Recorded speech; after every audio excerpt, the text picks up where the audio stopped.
MSLI TV رہنمائی بدلتی دنیا کے لیے۔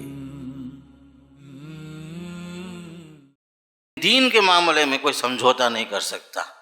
دین وہی ہے جو قال اللہ اور قال رسول ہے۔ دین وہ ہے جو اللہ نے فرمایا، رسول اکرم صلی اللہ علیہ وسلم نے فرمایا، اور آپ نے زندگی میں جو کچھ آپ نے کیا، کرنے کا حکم دیا، اور صحابہ جس راستے پہ چلے اور اسی راستے کو اپنانے کا حکم ہمیں دیا گیا ہے۔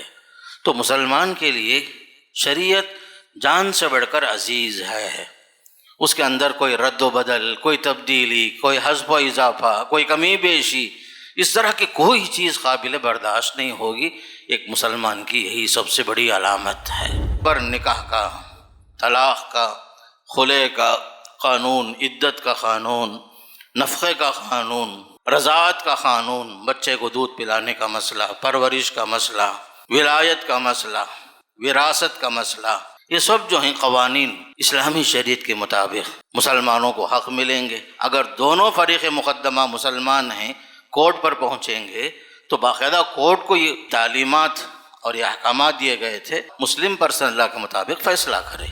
یونیفارم سول کوڈ کا مطلب یہ ہوتا ہے ایک ملک کے اندر یہ قانون بن جائے، سارے مذاہب کے لوگ یہ قانون پر عمل کریں، یہ کبھی ہو ہی نہیں سکتا۔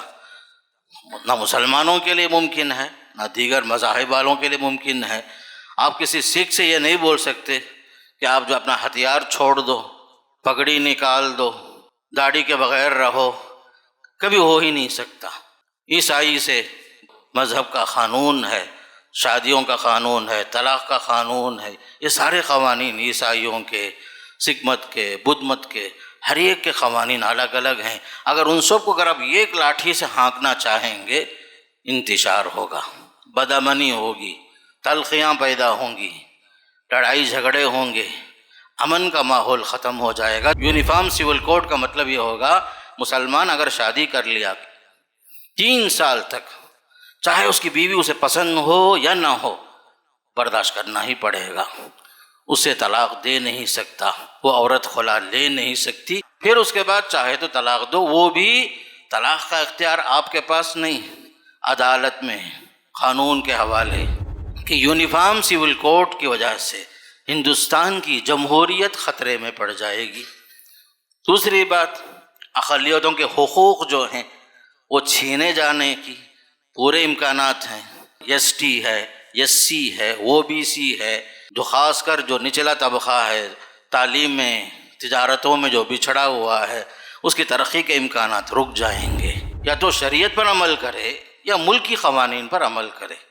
اگر وہ جو ہے شرعی قانون پر عمل کرے گا، اس یو سی سی کی وجہ سے نتیجتاً وہ جیل میں جائے گا، قانون کی ضد میں آ جائے گا۔ اگر وہ جو ہے ملکی قانون پر عمل کر رہا ہے تو یاد رکھو مسلمان نہیں رہے گا۔ وہ اللہ کی شریعت کے خلاف جانے والا مسلمان تو ہو نہیں سکتا۔ اگر آپ ملکی قانون پر عمل کریں گے تو آپ کا اسلام خطرے میں، ارتداد کا دروازہ کھل جائے گا۔ مسلم قوم کتاب و سنت کو چھوڑ کر وضعی قوانین، انسان کے بنائے ہوئے قوانین پر عمل کریں گے، اسلام باقی نہیں رہے گا، نعوذ باللہ، اللہ نہ کرے۔ اگر آپ جو ہے شریعت پر عمل کرے، مسلمانوں کے لیے مسائل ہی مسائل ہوں گے، سزائیں ہوں گی، قید خانے ہوں گے، اسے جرم سمجھ کر باقاعدہ اس پر پینالٹیاں لگیں گی، جرمانے لگیں گے۔ اللہ حفاظت فرمائے۔ ان الحمد للہ نحمده ونستعینه ونستغفره ونؤمن به ونتوکل علیہ ونعوذ باللہ من شرور انفسنا ومن سیئات اعمالنا من يهده الله فلا مضل له ومن يضلل فلا هادي له واشهد ان لا اله الا الله وحده لا شريك له واشهد ان محمدا عبده ورسوله ارسله بالحق بشيرا ونذيرا وداعيا الى الله باذنه وسراجا منيرا اما بعد فان خير الحديث كتاب الله وخير الهدي هدي محمد صلى الله عليه وسلم وشر الأمور محدثاتها وكل محدثة بدعة وكل بدعة ضلالة وكل ضلالة في النار فأعوذ بالله السميع العليم من الشيطان الرجيم فلا وربك لا يؤمنون حتى يحكموك فيما شجر بينهم ثم لا يجدوا في أنفسهم حرجا مما قضيت ويسلموا تسليما. وعن أبي هريرة رضي الله عنه قال قال رسول الله صلى الله عليه وسلم لا يؤمن أحدكم حتى يكون هواه تبعا لما جئت به. تمام تعریفیں اس اللہ کے لیے جس نے ہمیں ایک قانون دیا، ایک شریعت دیا ہے جو قیامت تک کے لیے، ساری انسانیت کے لیے، دنیا اور آخرت کی کامیابی کے لیے کافی ہے۔ درود و سلام ہو اللہ کے نبی صلی اللہ علیہ وسلم پر، آپ کے صحابہ کرام، تابعین اور تبع تابعین سے اللہ راضی ہو۔ اللہ تعالیٰ ان سب کے خدمات قبول فرمائے اور انہیں جنت نصیب فرمائے، اور ہمیں بھی اپنی شریعت پر عمل کرنے کی اللہ توفیق نصیب فرمائے۔ محترم حضرات، خطبہ مسنونہ کے بعد سورہ نساء کی ایک آیت اور ایک حدیث آپ کے سامنے رکھا۔ آیت کریمہ میں اللہ کا پیغام یہ ہے فَلَا وَرَبِّكَ لَا يُؤْمِنُونَ حَتَّى يُحَكِّمُوكَ فِي مَا شَجَرَ بَيْنَهُمْ۔ اے محمد صلی اللہ علیہ وسلم، تمہارے رب کی قسم، یہ لوگ اس وقت تک مومن نہیں ہو سکتے جب تک کہ اپنے اختلافات میں آپ کو فیصلہ کرنے والا حکم تسلیم نہ کر لے۔ پھر آپ جو بھی فیصلہ کریں اس کے متعلق اپنے دلوں میں گھٹن محسوس نہ کریں اور اس فیصلے پر پوری طرح سر تسلیم خم کر دیں۔ حضرت ابو ہریرہ رضی اللہ تعالیٰ عنہ کی حدیث میں اللہ کے نبی علیہ السلام کا فرمان یہ ہے لا یؤمن احدکم، تم میں سے کوئی بھی آدمی اس وقت تک کامل مومن ہو نہیں سکتا حتیٰ یکون ہواہ تبعا لما جئت بہ، یہاں تک کہ اس کے خواہشات میری شریعت کے تابع نہ ہو جائیں۔ ابن حجر رحمہ اللہ نے اس حدیث کو حسن قرار دیا ہے۔ محترم حضرات، اللہ کا قانون ہے، یہ دین اللہ کا دین ہے، دین اسلام۔ اللہ نے ہمیں زندگی کے ہر شعبے میں احکامات سے نوازا، آداب، قوانین بتائے، بلکہ آئلی قوانین، خاندانی نظام چلانے کے لیے اللہ تعالیٰ نے جس طرح نماز، روزہ، زکوٰۃ، حج کے لیے جو احکامات اور قوانین ہمارے لیے واجب قرار دیے، ہم پر فرض قرار دیا، اسی طریقے سے زندگی کے ہر شعبے میں بھی قرآن سے، احادیث سے ہمیں تعلیمات ملتی ہیں کہ ایک مسلمان کا زندگی گزارنا، اس کا طریقہ جو ہے شریعت کے مطابق ہی ہو۔ شریعت سے ہٹ کر وہ جو ہے منمانی طریقے پر یا لوگوں کے بنائے ہوئے قانون پر عمل نہیں کر سکتا، ورنہ وہ شخص مسلمان نہیں رہے گا۔ مسلمان وہ ہوگا جو اپنے زندگی کے ہر شعبے میں قال اللہ اور قال رسول کو سامنے رکھے۔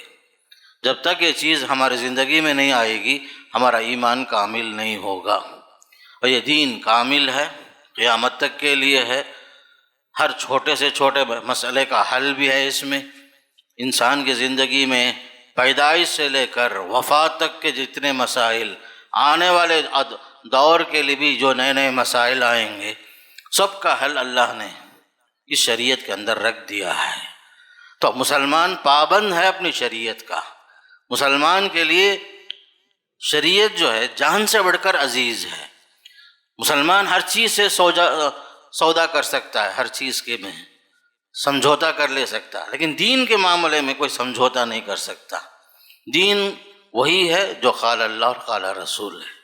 دین وہ ہے جو اللہ نے فرمایا، رسول اکرم صلی اللہ علیہ وسلم نے فرمایا، اور آپ نے زندگی میں جو کچھ آپ نے کیا، کرنے کا حکم دیا، اور صحابہ جس راستے پہ چلے اور اسی راستے کو اپنانے کا حکم ہمیں دیا گیا ہے۔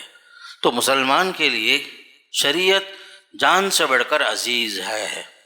اس کے اندر کوئی رد و بدل، کوئی تبدیلی، کوئی حذف و اضافہ، کوئی کمی بیشی، اس طرح کی کوئی چیز قابل برداشت نہیں ہوگی۔ ایک مسلمان کی یہی سب سے بڑی علامت ہے۔ اسلام نے خاص کر آئلی قوانین بھی دیے، اسی کا نام پرسنل لا ہے۔ پرسنل لا کے مطلب ہے خاندانی زندگی میں مسلمانوں کے لیے شریعت کے جو احکامات دیے گئے ہیں اسی کا نام مسلم پرسنل لا ہے۔ اور یہ چیز یاد رکھو، ہندوستان میں جب سے مسلمان یہاں قدم رکھے ہیں شروع سے لے کر، تب سے ہی مسلمانوں کے لیے ان کا ایک مستقل پرسنل لا رہا۔ مسلمان اپنے مذہب پر پابند رہے، مذہب پر عمل کرتے رہے۔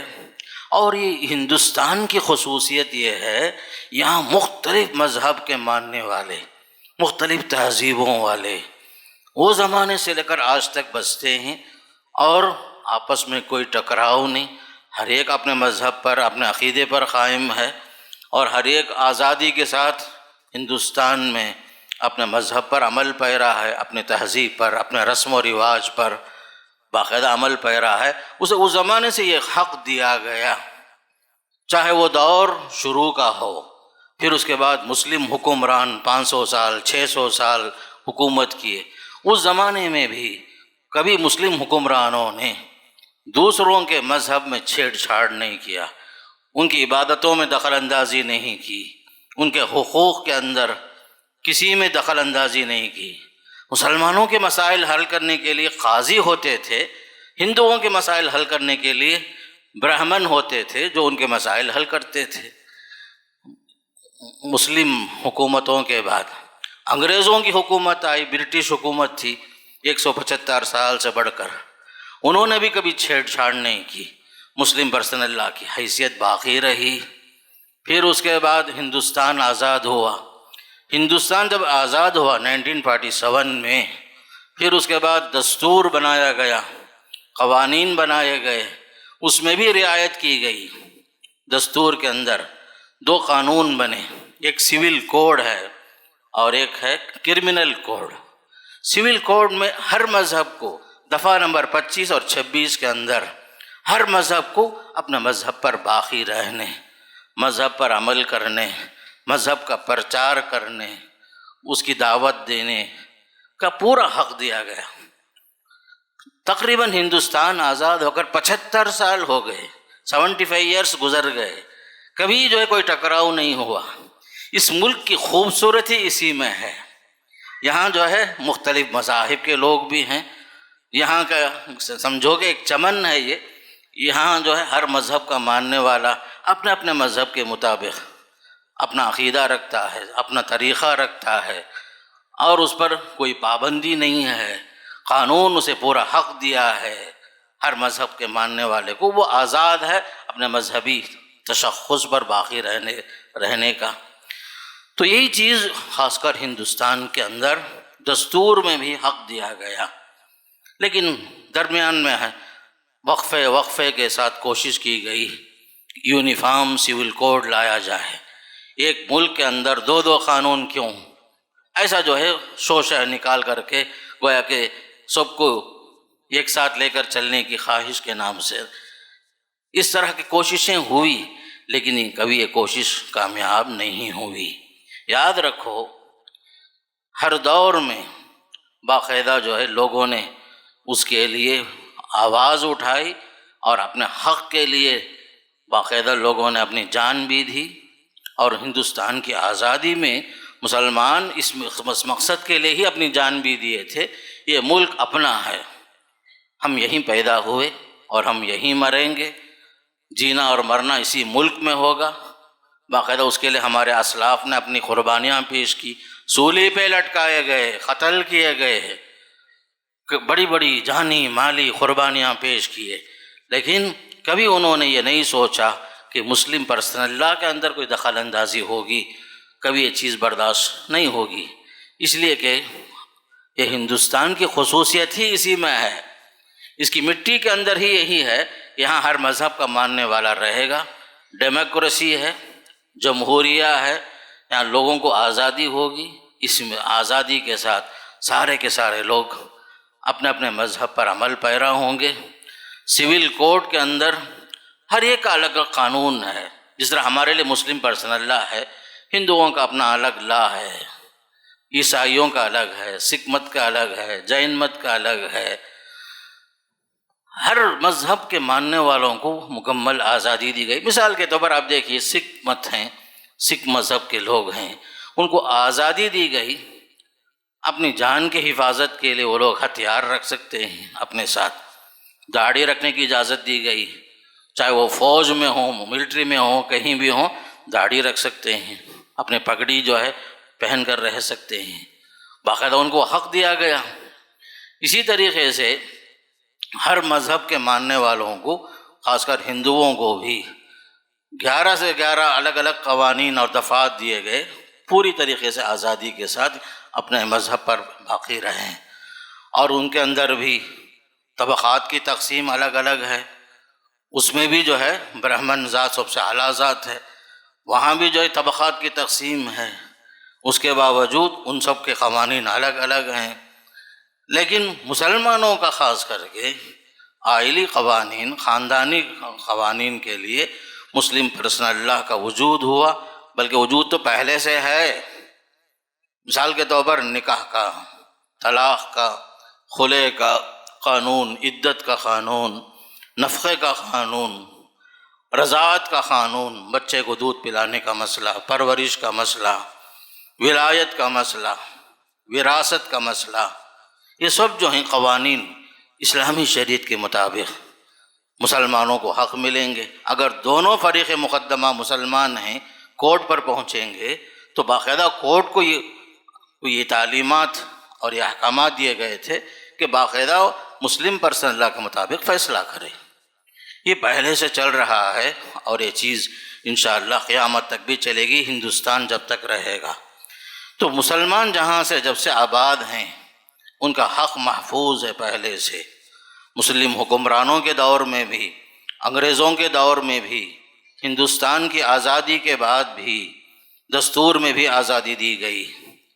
یہاں سب مل کر بھائی بھائی بن کر مل جل کر رہتے ہیں، ہندو، مسلم، سکھ، عیسائی وغیرہ جو بھی ہیں، جتنے مذاہب کے لوگ ہیں، جین مت کے لوگ، بدھ مت کے لوگ، یہاں جو ہے اپنے اپنے مذہب پر آزادی کے ساتھ رہتے ہیں۔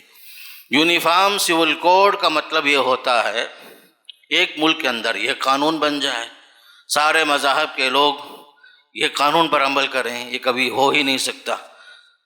نہ مسلمانوں کے لیے ممکن ہے، نہ دیگر مذاہب والوں کے لیے ممکن ہے۔ آپ کسی سکھ سے یہ نہیں بول سکتے کہ آپ جو اپنا ہتھیار چھوڑ دو، پگڑی نکال دو، داڑھی کے بغیر رہو، کبھی ہو ہی نہیں سکتا۔ عیسائی سے ان کے لیے جو مذہب کا قانون ہے، شادیوں کا قانون ہے، طلاق کا قانون ہے، یہ سارے قوانین عیسائیوں کے، سکھ مت کے، بدھ مت کے، ہر ایک کے قوانین الگ الگ ہیں۔ اگر ان سب کو اگر آپ ایک لاٹھی سے ہانکنا چاہیں گے، انتشار ہوگا، بدامنی ہوگی، تلخیاں پیدا ہوں گی، لڑائی جھگڑے ہوں گے، امن کا ماحول ختم ہو جائے گا۔ جو امن کا ماحول 75 سال سے ہندوستان کی آزادی کے بعد آج تک جو امن اور سکون ہے ہندوستان کے اندر، ہندوستان کی خوبصورتی ہی اسی میں ہے۔ ایک ہندوستان ہی کا ایسا ملک ہے جو کثیر المذاہب ہے، بے شمار مذاہب ہیں یہاں، مختلف خیالات، عقائد، رسم و رواج، عادات، تہذیب، اپنے طور طریقے۔ کچھ لوگ ہیں پہاڑوں میں رہتے ہیں، ان کا طور طریقہ الگ، ان کی عبادتیں الگ، ان کے کھانے پینے کے طریقے، ان کے لباس کا طریقہ، وہ بالکل آبادی ہی الگ ہے، ان کے طور طریقے ہی الگ ہیں۔ تو ان سب کو ہم ایک لاٹھی میں ہانک کر کے جمع نہیں کر سکتے۔ تو مسلمانوں کو چاہیے یہ یاد رکھیں، یونیفارم سول کوڈ جو ہے صرف مسلمانوں کا مسئلہ نہیں ہے، یہ پورے ہندوستانیوں کا مسئلہ۔ مسلمان جو ہے اگرچہ کہ اس میں مجھ سے متاثر ہوں گے اس قانون سے، اگر اللہ نہ کرے اگر یہ نافذ ہو تو، لیکن دیگر مذاہب کے لوگ اس سے زیادہ متاثر ہوں گے۔ کبھی آپ ہندوؤں کے اندر ان کی ذاتوں کی تقسیم، طبقات کی تقسیم ختم ہی نہیں کر سکتے۔ اونچی ذات، نیچی ذات جو تقسیم ہے پہلے سے، جس طرح ہم مسجدوں میں کل اگر آج بھی کوئی مسلمان ہو گیا تو پہلی صف میں ہم اسے لا کے کھڑا کر لیتے ہیں اگر پہلے آ گیا تو، ویسا نہیں ہوتا۔ مندروں میں تقسیمات ہیں، کوئی آگے رہے گا، کوئی پیچھے رہے گا، مخصوص لوگ ہی آگے رہیں گے، کچھ لوگ جو ہیں اچھوت ہوں گے، ان کو قریب تک نہیں کریں گے وہ لوگ، ان کا جھوٹا نہیں پئیں گے، ان کو اپنے ساتھ نہیں بٹھائیں گے۔ یہ طبقات کی تقسیم ہے ہندوؤں میں، کبھی یہ چیز ختم نہیں ہوگی۔ یہ ایک مندر میں سارے مل کر جمع ہو جائیں بیک وقت اور سب کو جو ہے برابری کا حق مل جائے یونیفارم سول کوڈ کے اندر، ایسا کبھی نہیں ہو سکتا۔ جس طرح مسلمان عیدگاہوں میں، مسجدوں میں، عبادت خانوں میں پرانا مسلمان، نیا مسلمان، غریب مسلمان، امیر مسلمان، حاکم مسلمان، محکوم مسلمان، سب برابر ایک ہی صف میں کھڑے ہو گئے، محمود و ایاز، نہ کوئی بندہ رہا نہ کوئی بندہ نواز والی جو بات ہے، صرف اسلام کی خوبی ہے یہ۔ لیکن ایسا نہیں ہوگا، خاص کر کے ہندوؤں کے لیے بھی بڑا مسئلہ، سکھوں کے لیے، جین مت کے لیے، بدھ مت کے لیے، جتنے مذاہب ہیں سب کے لیے یہاں مسائل ہی مسائل ہوں گے۔ خاص کر اگر یہ قانون ولو بالفرض نافذ ہوا، سب سے بڑا مسئلہ یہ ہوگا متبنہ جو لے پالک ہے، جو ہمارا بیٹا نہیں ہے اسے ہم اپنا بیٹا مان لینا، اسے حق دینا وراثت میں۔ ہندوؤں کے اندر یہ قانون ہے، جو لے پالک بیٹا ہے اسے جو ہے برابر کا حق دینا وراثت میں، وہ بھی بیٹے کی طرح حقدار ہوتا ہے۔ یونیفارم سول کوڈ کا مطلب یہ ہوگا متبنہ کو آپ حق دیں گے، یہ تو شریعت کے خلاف ہے۔ اسی طرح ہماری شریعت میں حکم یہ ہے، اگر آدمی اپنی خواہش کے مطابق، طاقت کے مطابق عدل و انصاف کرنے کی خواہش کے ساتھ ساتھ ایک سے زائد شادی کرنا چاہتا تو اجازت ہے، لیکن یہ قانون کے اندر اجازت ہی نہیں ہوگی، پابندی ہوگی اس پر۔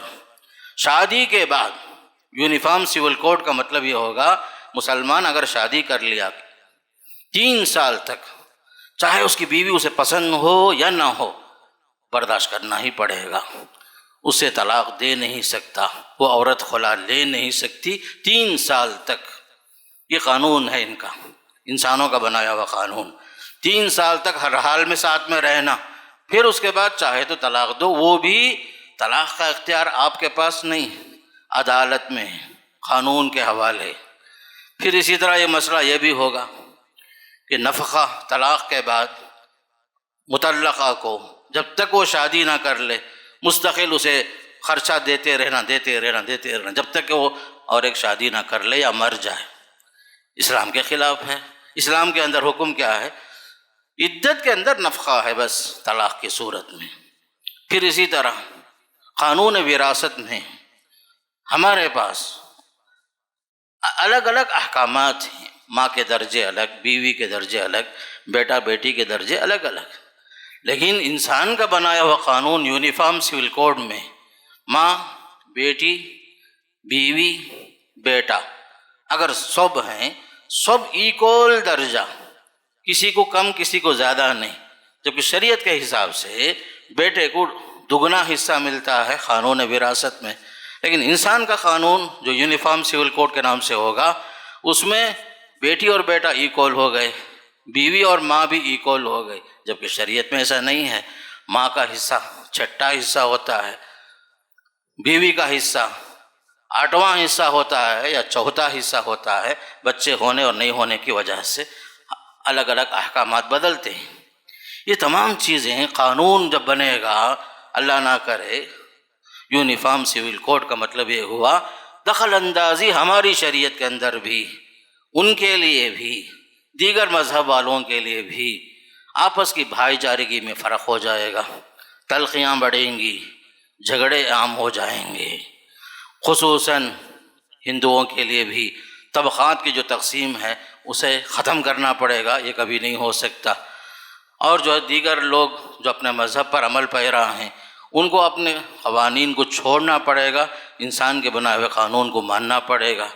مثال کے طور پر ہندوؤں میں جوائنٹ فیملی اگر ہے، جوائنٹ فیملی ہے، ایک ہانڈی ہے، تو ان کے لیے ٹیکس کے اندر کچھ چھوٹ ہے اب تک کے قانون میں، لیکن جب نیا قانون بنے گا وہ رعایتیں ختم ہو جائیں گی، وہ چھوٹ ختم ہو جائے گا۔ برہمن اور نچلی ذات کیا ایک صف میں کھڑے ہو سکتے ہیں؟ کبھی ہو ہی نہیں سکتا۔ یہاں تک کہ غیر مسلموں میں جھگڑے اتنے جھگڑے ہیں، قبرستان میں جھگڑے، یہ فلاں کا قبرستان، یہ فلاں کا مقبرہ، وہ فلاں وہاں دفن نہیں ہو سکتا، یہ فلاں وہاں دفن نہیں ہو سکتا۔ کسی کے قبائل کے اندر جلانا ضروری ہے لاش کو، کسی کے پاس دفنانا کافی ہے۔ یہ سب اختلافات بہت ہیں۔ کیا وہاں پر یہ قانون چلے گا؟ نہیں بھائی، سب کو دفناؤ یا سب کو جلا دو، ایسا قانون کبھی یہ لوگ برداشت نہیں کریں گے۔ سارے مندروں میں ایک ساتھ مل کر جمع ہو جائیں، ایک صف میں کھڑے ہو جائیں، ایسا قانون اگر نافذ ہو کبھی اس پر عمل نہیں کر سکتے یہ لوگ۔ یہاں تک کہ بعض اسٹیٹس کے اندر خصوصی رعایتیں بھی ہیں۔ بعض اسٹیٹ میں جو رعایت ہے دیگر اسٹیٹوں میں وہ رعایتیں نہیں ہیں، وہ سب رعایتیں ختم ہو جائیں گی UCC کی وجہ سے، یونیفارم سول کوڈ کی وجہ سے۔ یہ مسئلہ یاد رکھو مسلمانوں، یہ صرف ہمارا مسئلہ نہیں ہے۔ خامخواہ لوگ ہمیں ڈراتے ہیں، ہم سے زیادہ برادران وطن کے لیے مسائل، ہم سے زیادہ جتنے مذاہب ہیں، جتنے افکار، نظریات، خیالات، تہذیب، باطل افکار و نظریات جو سے کچھ ہیں ہم آپ دیکھ رہے ہیں، ان سب کے لیے مسائل ہی مسائل ہیں۔ یہاں جو ہے ہندوستان کی خوبصورتی اسی میں ہے، انہیں چھیڑا نہ جائے۔ 75 سال سے، اس سے پہلے راجاؤں کے زمانے میں، مسلم بادشاہوں کے زمانے میں، یہاں تک کہ ہمارے مسلم بادشاہوں نے اپنے دور حکومت کے اندر مساجد کے لیے اوقاف اگر متعین کیے، مندروں کے لیے بھی دیا بہت کچھ۔ بہت مدراس کے اندر کتنے اوقاف ہیں ہمارے بادشاہوں نے، ہمارے نوابوں نے باقاعدہ جو ہے وقف کیا، عمارتیں وقف کی، زمین وقف کی، بڑے بڑے جاگیریں وقف کی ہیں۔ آج بھی یہاں کا غیر مسلم معترف ہے۔ کبھی ہم نے جو ہے اس زمانے میں بھی جب ہماری حکومت رہی، ہم نے یونیفارم کے بارے میں نہیں سوچا، اور یہ چیز ہندوستان کے لیے ناممکن ہے، بلکہ پوری دنیا کے اندر کہیں بھی بیک وقت ایک ہی قانون ہر مذہب کے لیے نافذ کرنا محال ہے، ناممکن میں سے ہے۔ مطلب یہ ہوا کہ یونیفارم سول کوڈ کی وجہ سے ہندوستان کی جمہوریت خطرے میں پڑ جائے گی۔ دوسری بات، اقلیتوں کے حقوق جو ہیں وہ چھینے جانے کی پورے امکانات ہیں۔ جو خاص کر ST ہے، SC ہے، OBC ہے، ان کے حقوق سلب کر کے باقاعدہ جو ہے ان کی حق تلفی ہو جائے گی، ترقی رک جائے گی۔ جو خاص کر جو نچلا طبقہ ہے، تعلیم میں، تجارتوں میں جو بچھڑا ہوا ہے، اس کی ترقی کے امکانات رک جائیں گے۔ پھر اسی طریقے سے اگر یہ بل خدا نہ کرے، ولو بالفرض اگر یہ پاس ہوا، ولو بالفرض اگر پاس ہوا، انشاءاللہ نہیں ہوگا، لیکن اس کا سب سے بڑا نقصان یہ ہوگا کہ اس ملک کو ہندو راشٹر بنانے کی جو سازش ہے، اس کے لیے سب سے اہم قدم یہی ہے۔ اس ملک کو جو ہے جمہوری ملک کے بجائے ہندو راشٹر بنانے کی کوشش ہو جائے گی، بلکہ اس کے لیے سب سے پہلا قدم ہوگا، جمہوریت ختم ہو جائے گی۔ لیکن بہت جلد جو ہے اس کے نقصانات بھی سامنے آئیں گے۔ UCC کی وجہ سے مسلمان دو چیزوں میں پریشان ہوگا، یا تو شریعت پر عمل کرے یا ملکی قوانین پر عمل کرے۔ اگر وہ جو ہے شرعی قانون پر عمل کرے گا، اس UCC کی وجہ سے نتیجتاً وہ جیل میں جائے گا، قانون کی ضد میں آ جائے گا۔ اگر وہ جو ہے ملکی قانون پر عمل کر رہا ہے تو یاد رکھو مسلمان نہیں رہے گا، وہ اللہ کی شریعت کے خلاف جانے والا مسلمان تو ہو نہیں سکتا۔ اگر آپ ملکی قانون پر عمل کریں گے تو آپ کا اسلام خطرے میں، ارتداد کا دروازہ کھل جائے گا۔ مسلم قوم کتاب و سنت کو چھوڑ کر وضعی قوانین، انسان کے بنائے ہوئے قوانین پر عمل کریں گے، اسلام باقی نہیں رہے گا، نعوذ باللہ، اللہ نہ کرے۔ اگر آپ جو ہے شریعت پر عمل کرے، مسلمانوں کے لیے مسائل ہی مسائل ہوں گے، سزائیں ہوں گی، قید خانے ہوں گے، اس سے جرم سمجھ کر باقاعدہ اس پر پینالٹیاں لگیں گی، جرمانے لگیں گے، اللہ حفاظت فرمائے۔ پھر اسی طریقے سے آج مسلمانوں کو جس چیز کی طرف توجہ دینے کی ضرورت ہے، سب سے اہم چیز کہ ہمارے پرسنل لاء کے لیے باقاعدہ اس زمانے میں ہی ایک بورڈ قائم ہوا، ایک ادارہ قائم ہوا مسلم پرسن اللہ، باقاعدہ جو ہے مسلم قوم کے حقوق کی حفاظت کے لیے، شرعی قوانین کو باقی رکھنے کے لیے، شریعت میں دخل اندازی کو روکنے کے لیے ایک ایسا پلیٹ فارم مقرر کیا گیا جو سارے مسلمانوں کی نمائندگی کے ساتھ ایک بورڈ قائم کیا گیا۔ اس بورڈ کا مسلمانوں کو چاہیے کہ وہ ساتھ دیں۔ یہاں یہ دیکھنا نہیں ہے میرا مسلک کیا ہے، فلاں کا مسلک کیا ہے، نہیں، یہ وہاں مسئلہ جو ہے اپنا ملی تشخص کو باقی رکھنا ہے۔ یہاں سارے لوگوں کے مسائل ہیں، یہاں مسئلہ جو ہے ملکی مسئلہ ہے، یہ ملی مسئلہ ہے، یہ اس میں جو ہے سب مل جل کر بورڈ کا ساتھ دے کر اتفاق اور اتحاد کا مظاہرہ کرنا ہوگا، پہلی چیز۔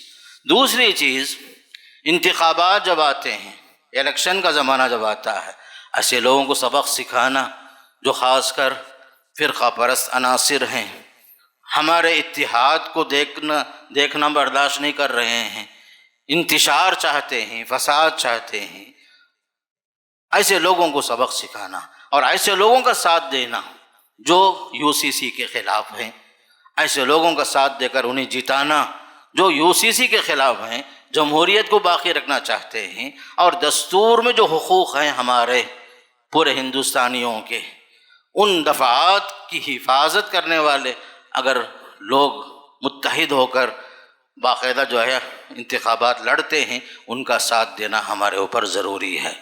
تیسرا کام جو مسلمانوں کو کرنا ہے، خاص کر ایسے زمانے میں ٹی وی میں ڈیبیٹ ہوتے ہیں، باقاعدہ جو ہے مسلمانوں میں سے ایسے لوگوں کو چنا جاتا ہے جن کو شریعت کا پورا علم بھی نہیں ہوتا، ایسے لوگوں کو بٹھا کر کے خواہ جو ہے الٹے سیدھے سوال کر کے وہ لوگ فوراً جواب دینے کے انداز میں اسلام کو بدنام کر دیتے ہیں، چونکہ ان کو پورا اسلامی معلومات نہیں ہوتا، مسلم پرسن اللہ کا صحیح علم نہیں ہوتا، اسلام پر اگر اعتراض بھی کریں صحیح جواب دینے کی ان کے پاس طاقت نہیں ہوتی، یہ لوگ خواہ پریشان ہو کر الٹے سیدھے جواب دیتے ہیں۔ اس لیے مسلمانوں کو ایسے پروگرام میں شریک نہیں ہونا ہے۔ چوتھی بات ضروری ہے جو مسلمانوں کو کرنا ہے، مسلم پرسنل لا بورڈ کی اجازت کے بغیر کسی جلسہ جلوس منعقد نہیں کرنا، باقاعدہ مسلمان اپنے ایک پلیٹ فارم کے ساتھ چلنا، اتحاد کے ساتھ رہنا، باقاعدہ اپنی تنظیم کے ساتھ رہنا، اس لیے کہ وقت نازک وقت ہے، ہمارے وجود کا مسئلہ ہے، ہماری شریعت کا مسئلہ، مساجد کا مسئلہ ہے، ہمارے املاک کا مسئلہ ہے، ہمارے موت اور حیات کا مسئلہ ہندوستان سے وابستہ ہے۔ اس کے لیے اتفاق اور اتحاد کے بغیر اگر آپ تنہا لڑنے کی کوشش کریں گے، اختلاف کرتے بیٹھیں گے، نقصان اٹھائیں گے۔ اسی لیے قرآن کہتا ہے تم لوگ جو ہے بزدل نہ بنو، آپس میں اختلاف نہ کرو، انتشار کا ذریعہ نہ بنو، اتفاق و اتحاد کے ساتھ مسلم پرسن اللہ کے ساتھ رہنا پڑے گا۔ پانچواں ضروری کام یہ ہے ملی مسائل میں اتحاد قائم کرنا، آپس میں بھائی چارگی کا ماحول قائم رکھنا۔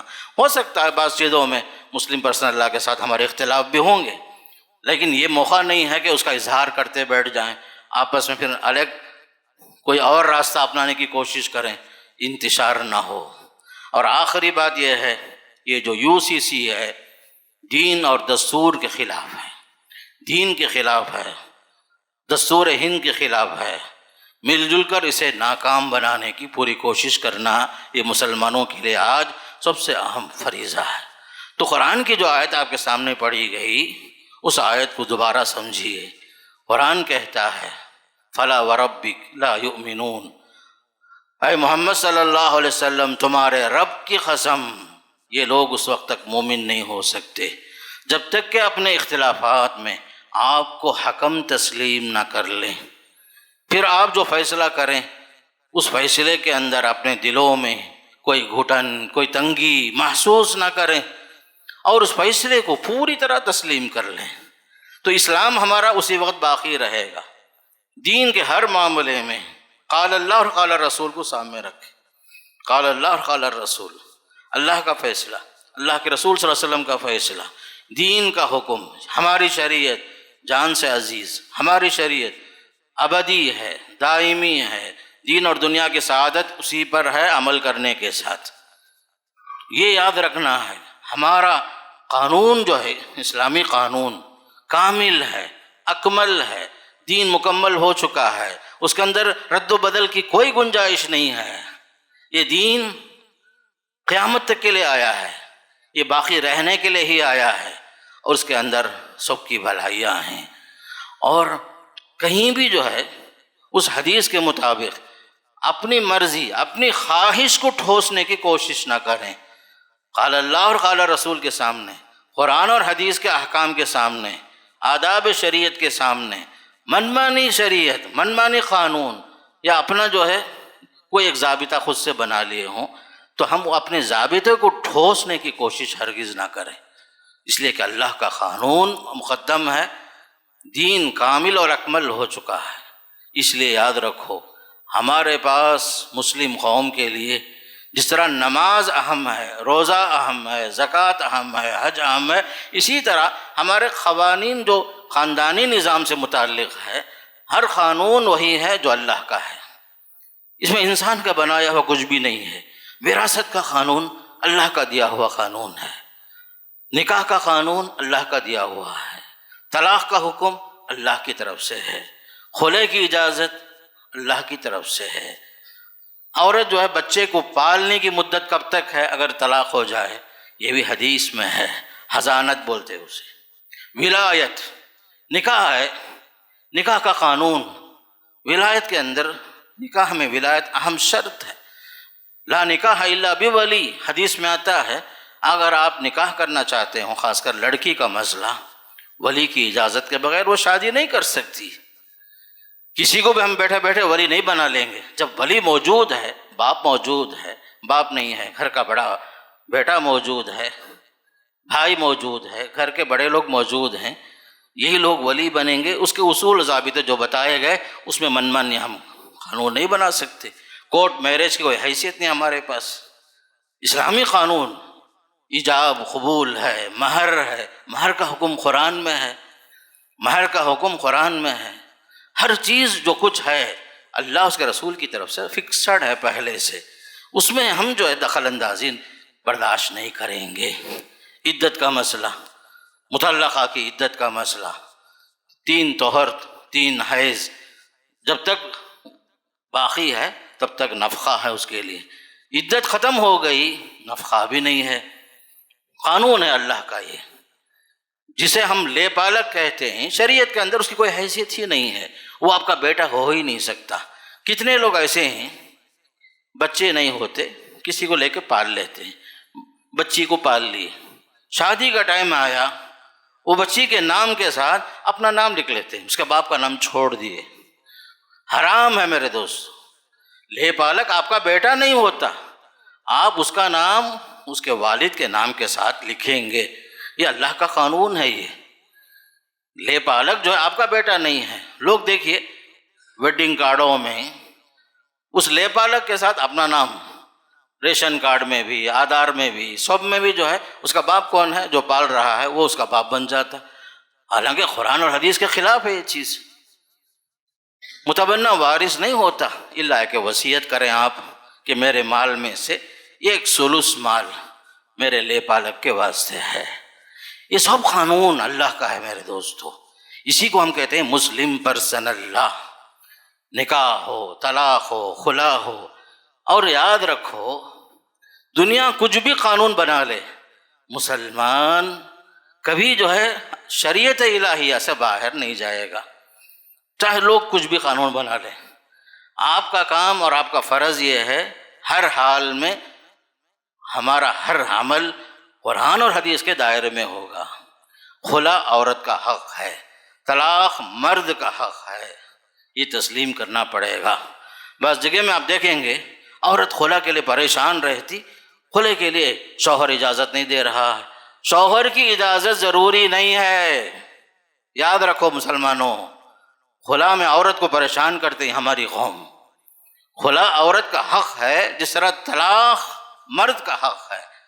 عورت کیا کرتی ہے اپنا حق استعمال کرنے کے لیے قاضی کے پاس جاتی ہے، مجھے شوہر پسند نہیں، مجھے خلا چاہیے۔ قاضی جو ہے تحقیق کرنے کے بعد دونوں کو بلاتا ہے، نکاح فسخ کرا دیتا ہے، خلا کرا دیتا ہے۔ یہ عورت کا حق ہے، یہ اس میں ڈنڈی مت مارو۔ یہ سب چیزیں مسلم قوم جو ہے اس میں عورت کے حق ادا کرنے میں بہت پیچھے، اور خاص کر وراثت کے مسئلے میں۔ شادی ہو گئی بچیوں کی، باپ کا انتقال ہوا، اس کا حق دینے کے لیے بھائی لوگ تیار ہی نہیں ہمارے پاس۔ پھر بھی دیکھو 100 میں صلات کے پابند، جمعے میں صف اول میں حاضر۔ بہنوں کا حق دینے ہم لوگ پیچھے ہٹ جاتے ہیں، بہنوں کا حق نہیں دیتے ہم لوگ۔ دیکھو صف اول میں ہیں، حاجی صاحب ہیں، عمرے پہ عمرہ ہو رہا ہے، لیکن حق کے معاملے میں بہن کا حق مار کے کھا گئے، یتیموں کا حق مار کے کھا گئے، بیواؤں کا حق مار کے کھا گئے۔ ہم لوگ شرعی معنی میں اپنی شریعت پر عمل کریں گے، دنیا کا کوئی قانون ہمیں بگاڑ نہیں سکتا۔ سب سے پہلے آپ کو مسلمان بننا پڑے گا، سب سے پہلے اللہ کا قانون اپنے گھروں میں نافذ کرو۔ مسلمانوں، اسلامی حکومت ہونا کوئی ضروری نہیں ہے، آپ جو ہے اپنی شریعت پر عمل کرو، اپنے خاندان میں، اپنے گھروں میں انصاف کرو۔ کتاب و سنت کو جو ہے صرف کتاب و سنت کے حد تک مت رکھو۔ اسلام صرف نماز کا نام نہیں ہے، اسلام نام ہے عبادات کا بھی، معاملات کا بھی، معاشرت کا بھی، سیاست کا بھی، اخوت کا بھی، بھائی چارگی کا بھی، برادران وطن کے ساتھ اچھے انداز سے پیش آنے کا بھی، مذہبی رواداری کا بھی نام اسلام ہے۔ یہ چیز ضروری ہے میرے دوستو۔ اس لحاظ سے مسلمانوں کو اس لیے سمجھا رہا ہوں کہ دنیا 1000 قانون بنائے، آپ اپنی شریعت کو اپنی جان سے عزیز رکھیے، پہلے آپ عمل کیجئے، دنیا خود بخود جو ہے پیچھے ہٹ جائے گی۔ قرآن اور حدیث کو دل اور جان سے تسلیم کرو۔ اللہ اس کے رسول کے فیصلے کے سامنے من مانی باتیں، عام طور پر وراثت کے قانون میں بھی، حقوق کے معاملے میں ہم لوگ بہت پیچھے ہیں۔ اس وجہ سے مسائل پیدا ہوتے۔ لوگ کیوں جاتے ہیں کورٹ کو؟ وجہ کیا ہے؟ ہمارے گھروں میں اسلام پوری طرح داخل نہیں ہے، پوری طرح نافذ نہیں ہے، اس وجہ سے لوگ پریشان ہوتے ہیں، ادھر ادھر بھاگتے ہیں۔ تو اس لیے ہمارا جو ہے آپ سے کہنا یہ ہے، اسلام کو دل و جان سے عزیز سمجھتے ہوئے پوری طریقے سے اس پر عمل کرو۔ یا ایھا الذین آمنوا ادخلوا فی السلم کافہ، جو فرمایا اللہ تعالیٰ، اے ایمان والو اسلام میں پوری طرح داخل ہو جاؤ، عبادات میں بھی، عقائد میں بھی، معاملات میں بھی، معاشرت میں بھی، ہر لحاظ سے اسلام ہی اسلام ہو۔ تب یاد رکھو اللہ کی نصرت آپ کے ساتھ ہوگی۔ جب آپ دین کے تابع ہو گئے، قدم قدم پر اللہ کی مدد آپ کے ساتھ ہوگی۔ کبھی جو یونیفارم سول کوڈ کا مسئلہ آئے گا ہی نہیں آپ کے پاس، بشرطے کہ آپ جب اللہ موقع دیا ہے شریعت پر عمل کرو، شریعت کو نافذ کرو اپنی زندگی میں، ہر لحاظ سے کوشش کرو کہ جو ہے میری خواہشات کے مطابق میں نہیں چلوں گا تو صرف اللہ کے قانون پر، رسول اللہ صلی اللہ علیہ وسلم کی سنتوں پر، آپ کے فیصلے کے بعد میرے پاس کوئی فیصلہ نہیں۔ یہ چیز سمجھنے کی بھی ہے، عمل کرنے کی بھی ہے، اور اپنی قوم کو سمجھانے کی بھی ہے۔ اللہ تعالیٰ سے میں دعا کرتا ہوں اللہ مجھے بھی آپ کو بھی دین پر عمل کرنے کا اللہ توفیق نصیب فرمائے، اور دین کو صحیح معنی میں سمجھ کر دنیا اور آخرت کی کامیابی کے لیے پوری طریقے سے اسلام میں داخل ہو کر اپنی ذات پر، اپنے خاندان میں، اپنے معاشرے میں، اپنے محلے میں پوری طریقے سے اسلام پر عمل پیرا ہونے کے اللہ ہم سب کو توفیق عنایت فرمائے۔ اقول قولی ھذا استغفر اللہ لی ولکم ولسائر المسلمین من کل ذنب فاستغفروہ انہ ھو الغفور الرحیم۔ استغفر اللہ الحمد